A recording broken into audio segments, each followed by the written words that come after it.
नमस्कार, मी महेंद्रेश, जिल्हा परिषद शाळा विदर्भ. मागे आपण शब्दाच्या 4 जातींपैकी 2 जातींचा अभ्यास केला, नाम आणि सर्वनाम. आता त्यापुढे विशेषण आणि क्रियापद या 2 जातींचा आपण आज अभ्यास करणार आहोत. तर हे तुम्हाला 3 वाक्य तुम्हाला दिसत आहेत. तर पहिलं काय आहे की हुशार विद्यार्थी, दुसरं आहे रंगी फुलबाग, तिसरं वाक्य आहे 4 झाले. तर यात तुम्हाला काय दिसतंय बरं? विद्यार्थी आहे पण तो कसा आहे? हुशार आहे. फुलपाखरं आहे पण ते कसे रंगीबेरंगी आहे. झाडे दिसत आहेत पण ते किती आहेत? 4. म्हणजेच विद्यार्थी, फुलपाखरं, झाड हे नाम आहेत. नामाबद्दल विशेष माहिती सांगत आहे. कशी सांगत आहे? विशेष. विद्यार्थी आहे, दिसतोय पण तो कसा आहे? हुशार आहे. फुलपाखरं तर दिसत आहे मला पण ते कसे रंगीबेरंगी. म्हणजेच नामाबद्दल ते विशेष माहिती सांगतायत. असं म्हणजेच आपल्याला आज विशेषण शिकायचे.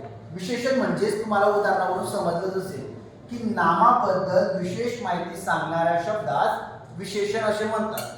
बघा, त्याची व्याख्या मी तुम्हाला वाचून दाखवतो की नामाबद्दल विशेष माहिती सांगणाऱ्या शब्दात विशेषण असे म्हणतात. म्हणजे इथे नाम कोणकोणते आहेत? विद्यार्थी.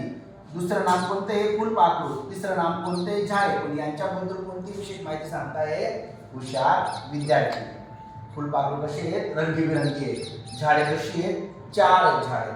अशाच प्रकारे बघा, एका शब्दाबद्दल विशेष माहिती सांगण्यात अनेक शब्द असतात. जसं मी तुम्हाला सांगितलं की झाडे 4 आहेत, पण एका शब्दाबद्दल हे 4च विशेषण येऊ शकतात का? झाड उंच आहे, झाड सुंदर आहे, या प्रकारे पण विशेषण येऊ शकतात ना. म्हणजे बघा, एका शब्दाबद्दल विशेष माहिती सांगणारे शब्द, अनेक शब्द म्हणजे विशेषण येऊ शकतात. जसे फुलपाखरू म्हणजे फुलं. फुले कसे? रंगीत आहेत. फुलं कसे? सुंदर आहेत. फुलं कसे? सुवासिक आहेत. फुलं कसे? टवटवीत आहेत, ताजे आहेत, इवलसे आहेत. म्हणजे एका शब्दाबद्दल आपण एकच विशेषण देऊ शकत नाही. त्याबद्दल अनेक विशेषण म्हणजे अनेक शब्दांचा वापर आपण करू शकतो. विशेषण आपण त्यांना देऊ शकतो. तसंच दुसरं उदाहरण पाहायला गेलं तर रस्ता. रस्ता कसं आहे? अरुंद आहे. म्हणजे अरुंद काय आलं? विशेषण आलं. नंतर रस्ता कसा आहे? रुंद आहे. लगेच रस्ता कसा आहे? मोठा आहे. रस्ता कसा आहे? लांब आहे. रस्ता हे नाम आहे, त्याच्याबद्दल विशेष माहिती हे देणारे हे सर्व शब्द म्हणजे काय आले? विशेषण आले. म्हणजेच रस्ता रुंद, रस्ता अरुंद, रस्ता मोठा, रस्ता लांब, रस्ता सरळ, रस्ता वाकडा, हे सर्व काय आले? विशेषण आले. अजून काही उदाहरण बघून घेऊ आपण. आता विशेषण मी तुम्हाला मागे सांगितलं की नामाबद्दल विशेष माहिती सांगणाऱ्या शब्दास विशेषण म्हणतात. आता या विशेषण घटकावर तुम्हाला कशा प्रकारचे प्रश्न येऊ शकतात त्याचा अभ्यास आपण करूया. नमुना प्रश्न दिलेले आहेत, हे बघा. पुढीलपैकी विशेषण असणारा पर्याय निवडा. हा जो प्रश्न दिलेला आहे त्यापैकी तुम्हाला विशेषण कोणता आहे ते आपल्याला ओळखायचे. तर मी 4 पर्याय तुम्हाला वाचून दाखवतो. पहिला पर्याय डोंगर, दुसरा आहे प्रामाणिक, तिसरा आहे आम्ही, चौथा आहे डोंगर. तर विचार करा बरं की यापैकी विशेषण कोणतं असू शकतं बरं? मी जे तुम्हाला सांगितलं की नामाबद्दल विशेष माहिती सांगणाऱ्या शब्दाला विशेषण म्हणतात. हा विचार करा आणि हा प्रश्न तुम्ही सोडवा बरं. काय दिसतंय बरं? आणि मागचं पण आठवा. आपण नाम सर्वनाम याचाही अभ्यास केलाय, त्याच्यानंतर आपण विशेषणावर आलो आहे. साहजिकच तुम्ही विचार केला असेल आणि तुमचा आवाज माझ्यापर्यंत येतच आहे. तर तुम्ही जे उत्तर दिलं मी ते तुम्हाला स्पष्टीकरण देतो. आणि कसं करायचं? आपल्याला जर उत्तर येत नसेल ना तर जे ऑप्शन असतात, जे पर्याय असतात, त्याचा विचार करायचा विद्यार्थी मित्रांनो. आता डोंगर आहे. डोंगर आपण काय केलंय? हा नाम आहे, बरोबर. नंतर लोंगर हे नाम, आम्ही हे सर्वनाम आहे. राहिलं काय? प्रामाणिक. मग साहजिकच प्रामाणिक काय येणार?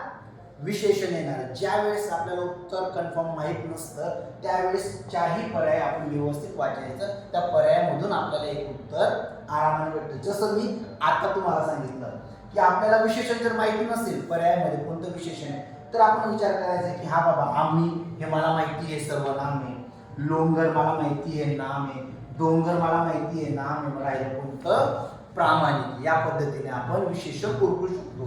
चला दुसरं उदाहरण बघूया आपण. वाक्यात किती विशेषण आहे या प्रकारचे प्रश्न येऊ शकतात की खालील वाक्य त्यात किती विशेषण आहे बघा बरं. पहिले सुरुवातीला मी वाक्य तुम्हाला वाचून दाखवतो, तुम्ही सर्वांनी लक्ष द्या. नवीन पिंजऱ्यात पिटुकुला उंदीर अटकला आहे. नवीन पिंजऱ्यात पिटुकुला उंदीर अटकला आहे. काय समजलं बरं याच्यावरून तुम्हाला? विशेषण किती असतील बरं विचार करा तर. नवीन पिंजऱ्यात पिटुकुला उंदीर अटकला आहे, किती असतील बरं? हे बघा, पिंजरा आहे बरोबर, पण त्याच्याबद्दल विशेष कोणती माहिती सांगते? जुना आहे, नवा आहे, भंगार आहे, पडलेला आहे, फुटलेला आहे, कसा आहे?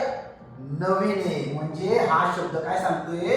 विशेष माहिती सांगतोय. म्हणजे आपला एक विशेषण फिक्स झाला. हा, आता पुढे जाऊ. उंदीर पिटुकुला उंदीर. उंदीर कसा आहे? या उंदिराबद्दल म्हणजे नामाबद्दल विशेष माहिती सांगणारा शब्द कोणता आहे? हा, पिटुकुला. म्हणजेच हा काय झाला? विशेषण झाला. हे वाक्य पूर्ण संपलं. तर या वाक्यात किती आले विशेषण? एक नवीन आणि दुसरा पिटुकुला. म्हणजेच ऑप्शन नंबर 1, पर्याय क्रमांक 1, 2 या 2 विशेषण. या प्रकारचे प्रश्न येऊ शकतात. आता तिसरा प्रश्न बघूया आपण की कागद नामासाठी कोणते विशेषण योग्य होणार नाही? बघा, मी मागेही बोललो होतो की आपल्याला प्रश्न उत्तर येतंय, पण आपण प्रश्न जर समजून नाही घेतला तर आपलं येणारं उत्तर चुकू शकतं. हे बघा, कागद नामासाठी कोणते विशेषण योग्य होणार नाही? म्हणजे एक विचार करायचा की इथं 4 पैकी 3 हे कागदासाठी विशेषण असणारच आहे, त्यापैकी एकच नसणार आहे. या प्रश्नावरून मला एवढं तरी समजलं आणि तुम्हालाही समजलं असेल. मी अजून एकदा वाचून दाखवतो प्रश्न की कागद नामासाठी कोणते विशेषण योग्य होणार नाही. समजलं? आता आपण ऑप्शन बघू, म्हणजे पर्याय बघू. कोरा, रंगीत, फाटका, शहाणा. नक्कीच तुम्हाला उत्तर आलं असेल की या 4 पैकी 3 हे कागदासाठी विशेषण आहे आणि चौथा हा नसेल. तर कसं बरं आपण ओळखू? कागद हा कोरा राहू शकतो बरोबर, कागद हा रंगीतही राहू शकतो बरोबर, कागद हा फाटका राहू शकतो आणि कागद शहाणाही राहू शकतो. शहाणा राहू शकतो का? नाही. शहाणा फक्त मुले राहू शकतात, शहाणे फक्त मुली राहू शकतात. असं बोलतो ना आपण, तू शहाणा आहे, तू शहाणी आहे. कागद शहाणा बोलतो का आपण? नाही. म्हणून शहाणा इथं कागदासाठी विशेषण येऊ शकतं का? नाही. तर बघा, चौथा प्रश्न आपण बघूया. खालील शब्दाला योग्य विशेषण निवडा. आता एक शब्द दिलेले, त्या शब्दाला 4 पैकी एक पर्याय विशेषण निवडायचं आहे आपल्याला. आता मी वाचून दाखवतो सर्व. मित्राला कोणता विशेषण योग्य लागेल बरं? प्रामाणिक, लवचिक, गर्द, गुलाबी. ज्यावेळेस आपण कन्फ्यूज होतो, ज्यावेळेस आपण गोंधळात पडतो की कोणतं विशेषण येऊ शकणार, त्यावेळेस शब्दाला अनुसरून ऑप्शन जे पर्याय असतात ते वाचून घ्यायचे. जसं मित्र प्रामाणिक, मित्र हा लवचिक, मित्र हा गर्द राहू शकतो, मित्र हा गुलाबी राहू शकतो. कसं वाटतं वाचताना? बघा, प्रामाणिक सोडून आपण बाकी 3 ऑप्शन वाचून बघू. मित्र हा लवचिक आहे, लवचिक राहू शकतो. मित्र हा गर्द आहे, गर्द राहू शकतो का? मित्र हा गुलाबी आहे, लगेच तुम्हाला असं येणार असेल. पण मित्र हा प्रामाणिक असू शकतो. म्हणजे मित्राला आपण कोणतं विशेषण वापरू शकतो? प्रामाणिक. त्याच्यानंतर आकाश. तुम्हाला तर माहिती आहे ना, आकाश कुठे असतं? पायाखाली असतं बरोबर. आकाश कुठे असतं? वरती असतं बरोबर. मग आकाशासाठी आपण कोणते विशेषण वापरू शकतो? तुम्हाला माहिती? आकाश कधी बोचरं आहे? माहिती तुम्हाला आकाश बोचरे? नाही. तुम्हाला माहिती आकाश आखुडे? आपण जेव्हा वरती पाहतो तेव्हा आकाश म्हणजे कुठेच आपल्याला त्याची बाउंड्री दिसत नाही किंवा कुठेच त्याचं एंड दिसत नाही, म्हणजे तो आखूड नाही.